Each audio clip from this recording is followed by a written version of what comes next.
पढ़ा गया कि धरातल पर आगनी चट्टानों से चट्टानों का निर्माण होता है और उसके अलावा भी बहुत सारी चीज़ों का मतलब बहुत सारी आकृतियों का निर्माण होता है। उसके कई कारण होते हैं, तो हम लोग शुरू में ही जाएंगे, हम लोग पढ़ेंगे दूसरे वाले से, उसके बाद आपको बता दें। क्षैतिज भू संचालन, तभी डालिए एक टॉपिक का नाम मालूम नहीं, धरातल के रूप बदलने वाले कारक, धरातल के रूप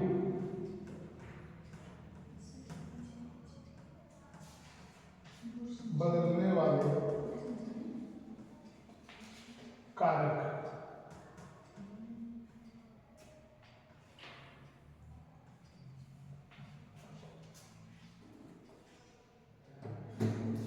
चलिए इसे बना देते हैं, पूरा ही बना देते हैं।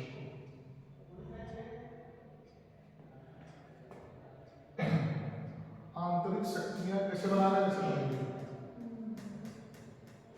किताब में दिया है आंतरिक शक्तियां या प्रक्रियाएं।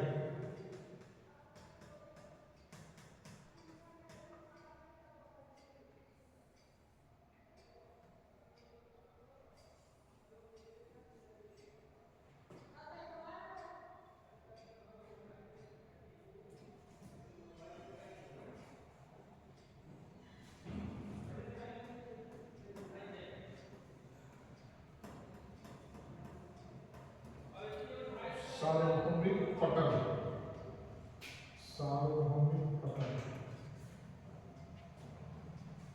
आकस्मिक शक्तियां,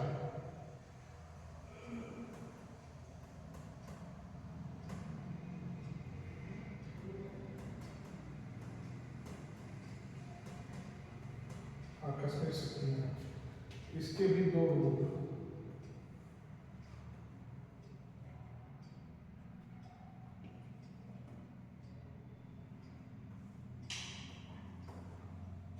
महाद्वीपीय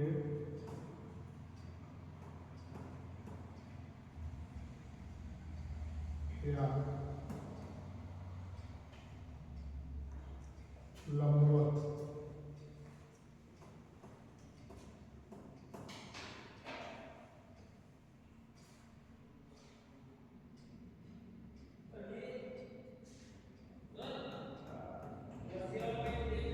क्षैतिज या पर्वत निर्माण कार्य,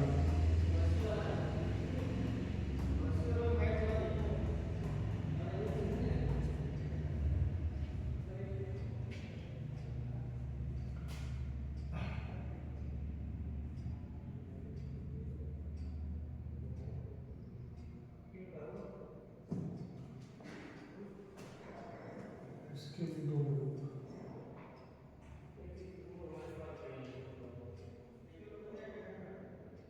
उभार,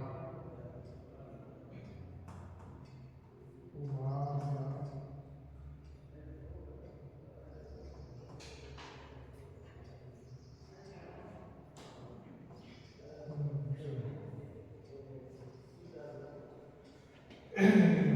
धसा।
बुक से ही बना लो, उसी को बनाया हूँ।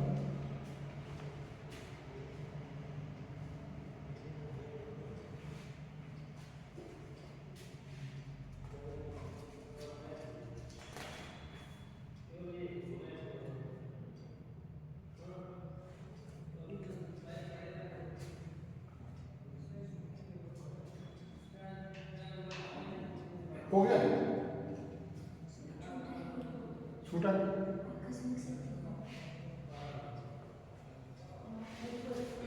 काम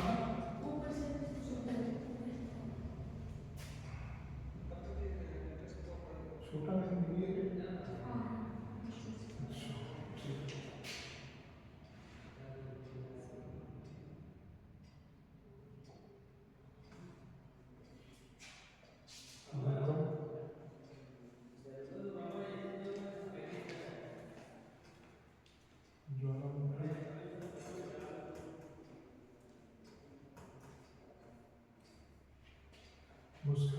ठीक है, हो गया आपका।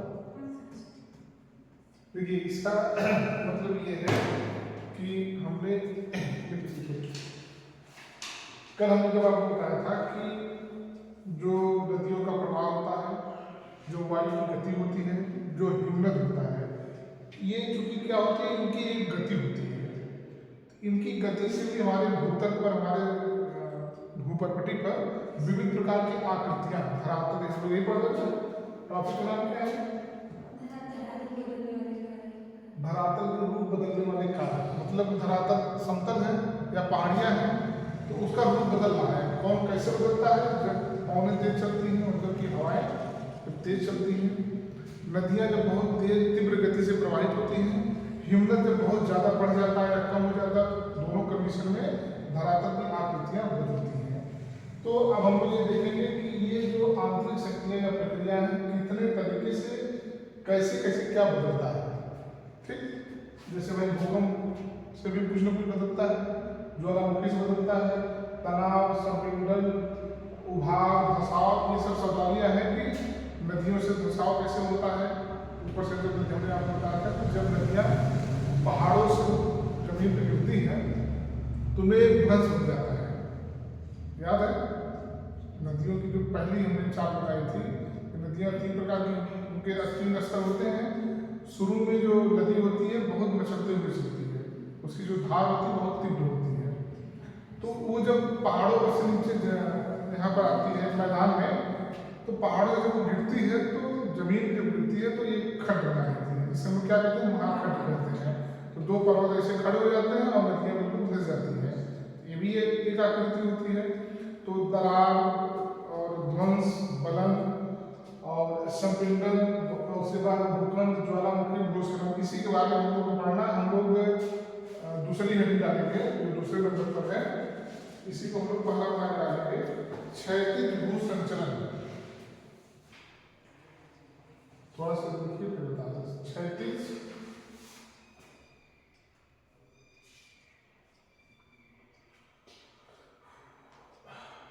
बहुत गर्म हो रहा है ना,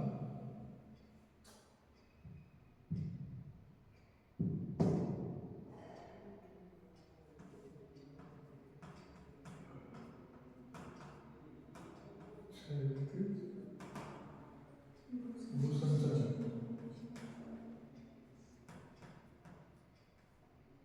देखिए इसमें थोड़ा सा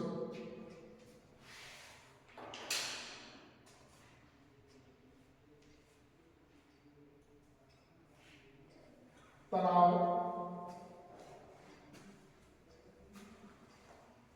संपीड़न,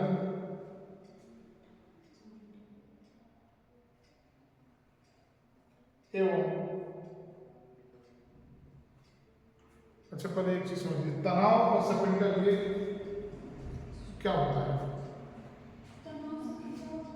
हाँ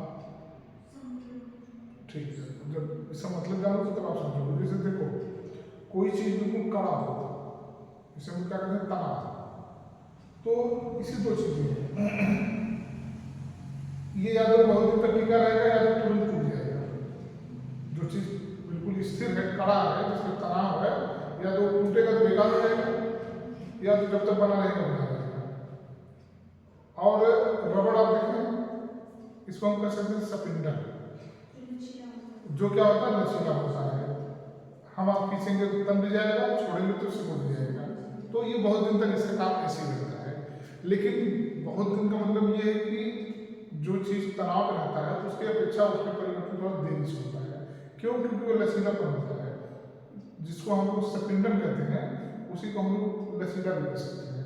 रबड़ हम लोग देखिए, रबड़ अगर इतना बड़ा रबड़ है हम उसको खींच के इतना बड़ा कर सकते हैं, जरूरत पड़ती है तो हम लोग इतना बड़ा काम उससे निकाल सकते हैं, और जरूरत पड़ती है तो उससे सही आकार में आगे छोटा काम कर सकते हैं।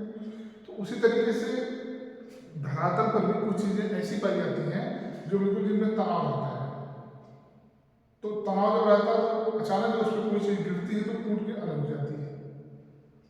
और जो चीजें सपिंडल की कंडीशन में रहती है वो कुछ दिन तक अपना क्या करती है, खेलती है।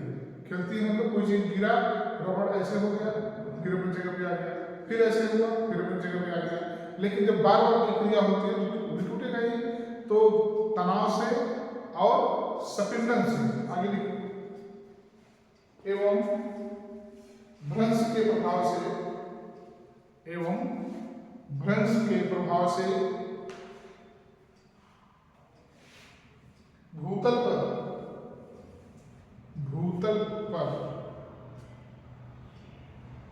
अनेक प्रकार की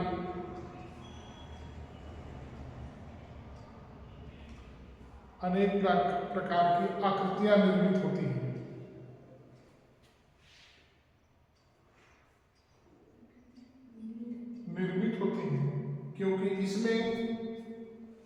क्योंकि इसमें चट्टानों की व्यवस्था,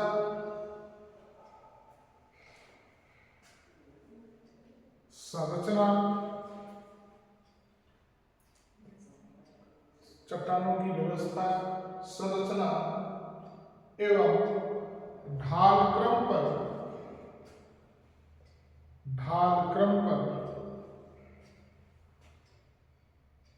सीधा प्रभाव पड़ता है।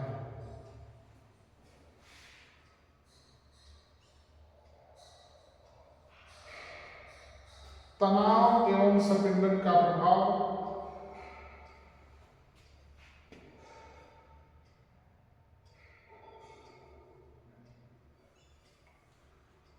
एकांकी एवं सम्मिलित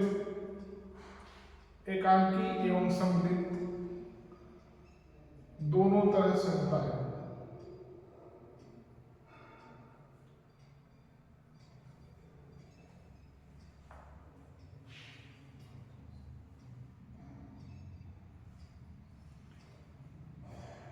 खिंचाव या तनाव में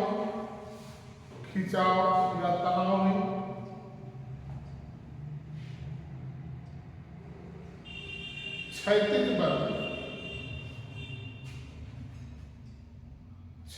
बल विपरीत दिशा में काम करते हैं।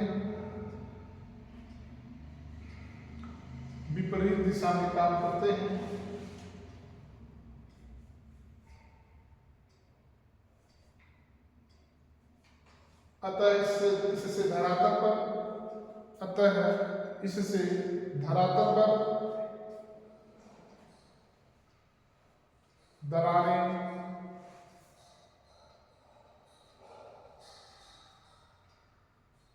चटकना व भ्रंश पड़ते हैं।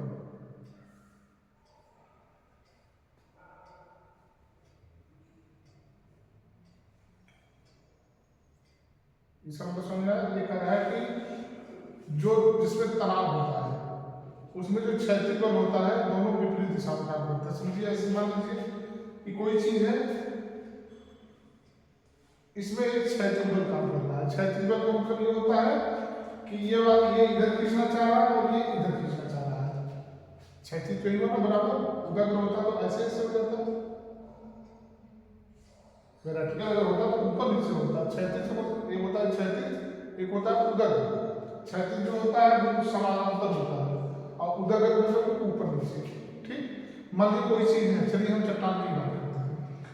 एक चट्टान है जिसमें तनाव है और इसमें क्या कर रहा है कि दोनों में एक क्षैतिज बल काम कर, इस तनाव में एक क्षैतिज बल काम कर रहा है। क्षैतिज बल कैसा काम कर रहा है कि वह विपरीत दिशा में खींचने का प्रयास कर रहा है। तो आप बताइए जब ये खिंचाव होगा तो बीच में क्या कारण होगा, या तो दरार पड़ेगी, या तो चट्टान चटक जाएगी, और या तो क्या हो जाएगा, भ्रंश हो जाएगा। भ्रंश मतलब दरार से बड़ा, दरार मतलब होता है थोड़ा सा, और भ्रंश मतलब ये होता है ज्यादा भाई। भ्रंश मतलब शुद्ध शब्दों में खाई। भ्रंश मतलब एक ज्योग्राफिकल शब्द है, लेकिन अगर इसको हम थोड़ा शुद्ध शब्द बोलना चाहें जिससे कि हम आप समझ लें, जैसे आप दिमाग में सर ये भ्रंश क्या होता है, हम इसको गांव की भाषा में खाई कह सकते हैं। कि अगर यहाँ से वहाँ पे आपको जंप करना है, अगर ठीक ठाक है तो आप जंप कर चले जाएंगे, कहाँ जाएंगे, खाई। तो बात वही होती है।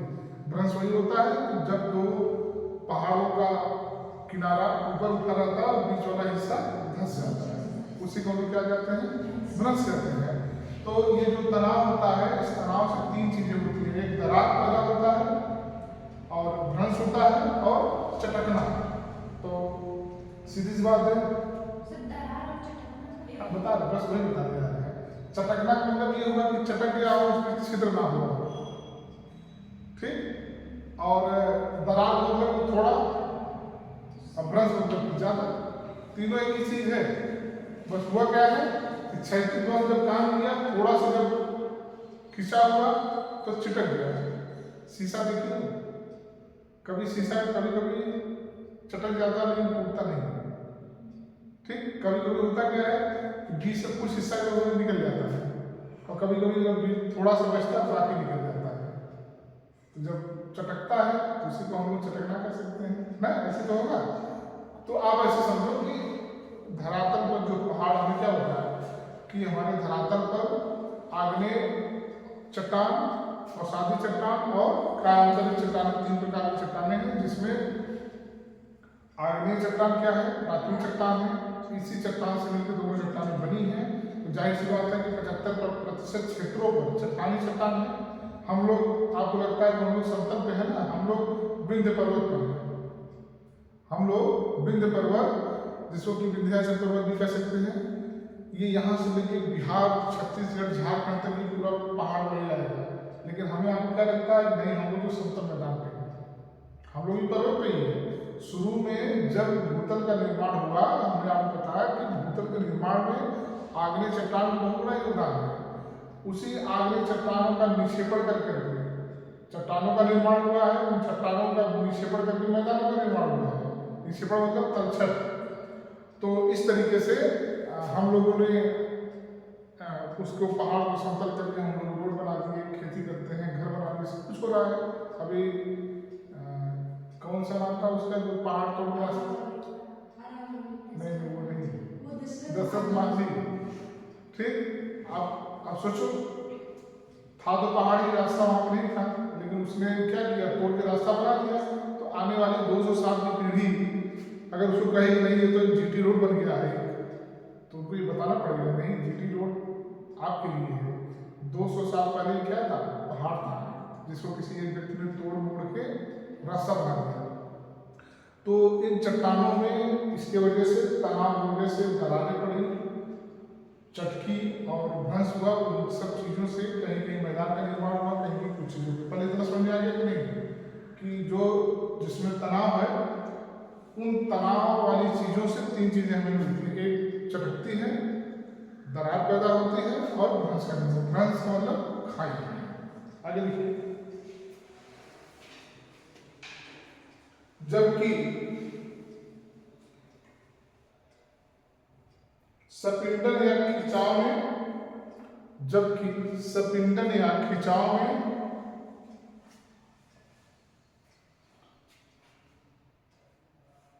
दबाव भीतर की ओर प्रभावी होता है। दबाव भीतर की ओर प्रभावी होता है।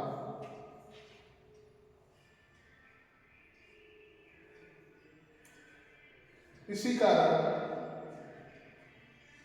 भूपटल पर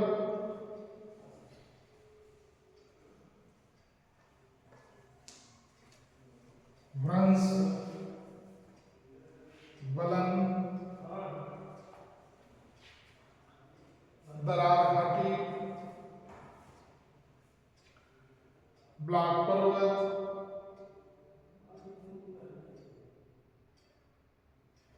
मोड़ एवं अन्य संबंधित आकृतियां एवं अन्य संबंधित आकृतियों या आकृतियां, हाँ आकृतियां नहीं, आकृतियों का निर्माण होता है।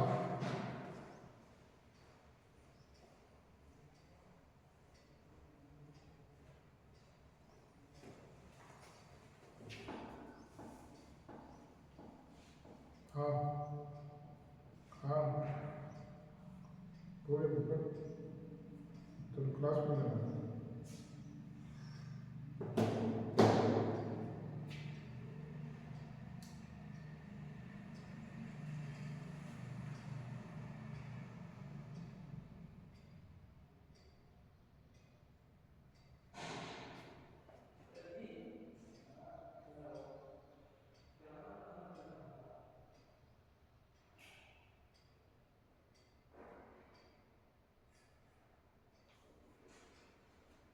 हो गया इतना। देखिए इसमें क्या रहा है, एक तो हमको बता दिया जो तनाव इसमें होता है वह क्षैतिज विपरीत दिशा में काम करता है, और जिसमें स्पिंडल होता है उसका जो दबाव होता है भीतर की तरफ प्रभावी होता है। जैसे कोई सी रबड़ है, जब हम रबड़ को छोड़ते हैं तो कहाँ आता है, अंदर की तरफ आता है, और ये जब टूटेगा तो किधर जाएगा, बाहर की तरफ जाएगा। क्लियर हुआ। जिसमें तनाव होता है वह क्या करता है, वो बाहर की तरफ खिंचाव करता है, और जिसमें स्पिंडल होता है वो अंदर की तरफ। और दोनों चीजों से ये निर्माण किस चीज का होता है, भ्रंश का होता है, दरार का होता है, बल्कनाक पर्वत का होता है। मोड़ होता है, डिपेंड करता है कि यह दबाव कितना प्रभावी है, चाहे वह तनाव का दबाव हो चाहे स्पिंडल का हो, डिपेंड ये करता है कितना बड़ा दबाव है, कितना बड़ा इस पर प्रेशर पड़ा हुआ है। एक पर्वत में भी जो ब्लॉक पर्वत होता है ये पढ़ाएंगे सब आगे। अब हम लोग ये देखेंगे कि एक एक शब्दावली होती क्या है। एक थोड़ा सा लिखिए इसमें लाइन, यहाँ पर हम निम्नलिखित आकृतियों को समझेंगे। यहाँ पर हम निम्नलिखित आकृतियों को समझेंगे।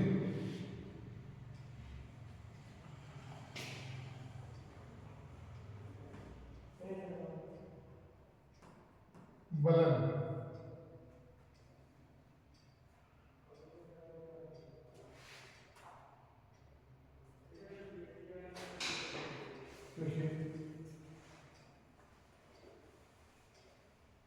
एक बृहद बलन पर, एक बृहद बलन पर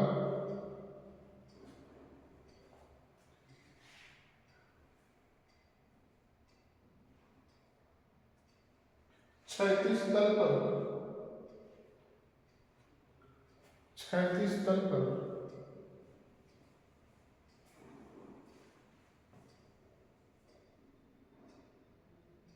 खिंचाव या दबाव के कारण, खिंचाव या दबाव के कारण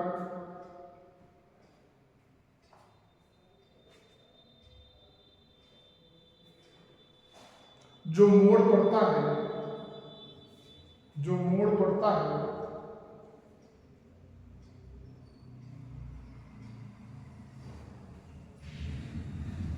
उसे ही बलन कहते हैं, उसे ही बलन कहते हैं।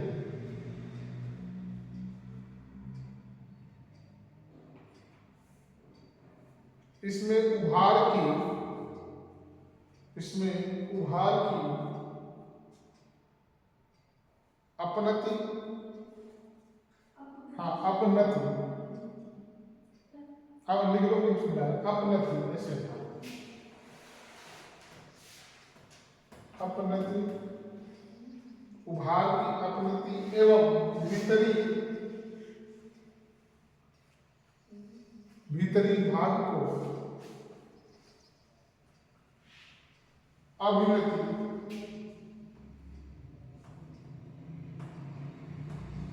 अभिनति कहा जाता है, कहा जाता है।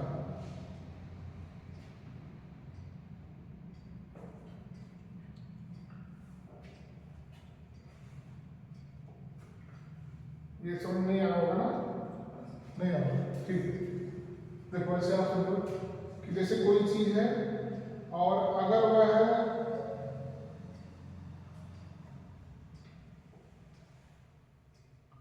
तनाव या संपीड़न के कारण अगर वह इस कंडीशन में हो जाता है, ठीक है, तो इसे हम कहेंगे ऊपरी वाले भाग को, और ये भाग जो घुसा हुआ है इसे क्या कहेंगे भाई, ये है, ठीक। इसको अगर हम इस, अब ये सीधे आकार में है, इसको अगर हम इस आकार में करते हैं मोड़ के, तो जो मोड़ है वही बलन हुआ, जो मोड़ है वो बलन हुआ। तो जब ये मोड़ पड़ेगा तो इसका एक भाग ऊपर उठेगा जैसे ये उठा है, और एक भाग अंदर घुसेगा। ऊपर वाले हिस्से को क्या कहेंगे अपनति, और इसको क्या कहेंगे अवनति। मतलब कि बलन क्या होता है, किसी चीज में जब मोड़ पड़ जाता है खिंचाव के कारण, दबाव के कारण, उसी को हम लोग क्या कहते हैं बलन या मोड़। और इस हिस्से को, ऊपरी वाले हिस्से को अपनति कहते हैं, और नीचे वाले हिस्से को क्या कहेंगे अवनति। आगे देखिए, बलन कई प्रकार के होते हैं, बलन कई प्रकार के होते हैं।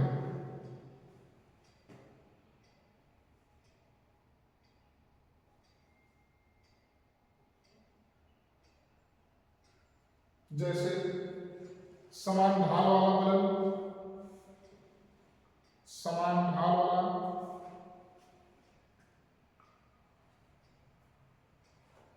सुडौल वाला,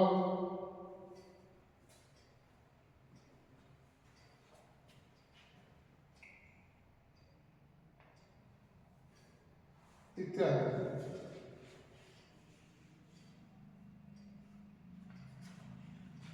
जब कई बलन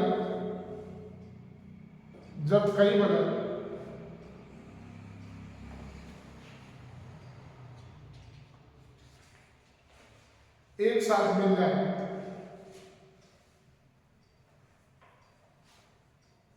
तब उसे पंखाकार बलन कहा जाता है, पंखाकार बलन कहा जाता है।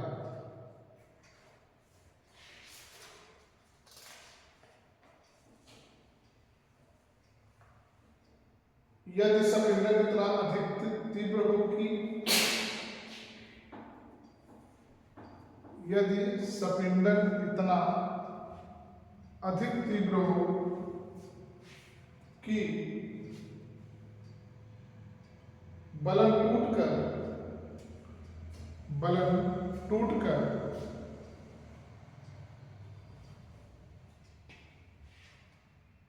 एक दूसरे पर दोहरे हो जाए, एक दूसरे पर दोहरे हो जाए, तो उसे प्रतिबलन कहा जाता है।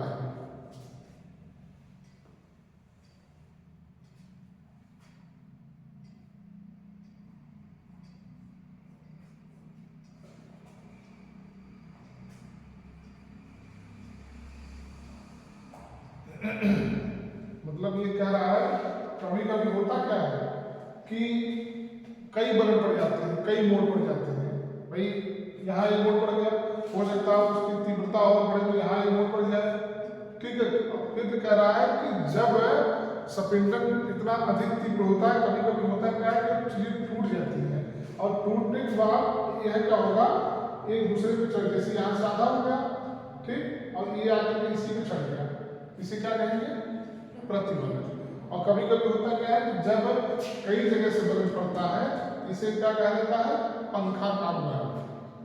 बस आपको सिर्फ ये याद रखना है, ये जानना है कि बलन होता क्या है और बलन कैसे पड़ता है। बलन का मतलब होता है मोड़, और बलन कैसे बनते हैं, जब संपीड़न में खिंचाव होता है और जिसमें जो तनाव होता है, जिसमें क्षैतिज बल काम करते हैं, इसके वजह से जिस चीज में मोड़ पड़ जाता हो उसी को हम लोग क्या कहते हैं बलन कहते हैं। कभी कभी कई मोड़ पड़ जाते हैं तो उसे पंखाकार बलन कहा जाता है, और कभी कभी वह चीजें जब टूट के दूसरे पे सट जाती है उसे क्या कहा जाता है प्रतिबलन कहा जाता है। बस इतना याद रखिए, ठीक। थोड़ा मिनट हो गया है।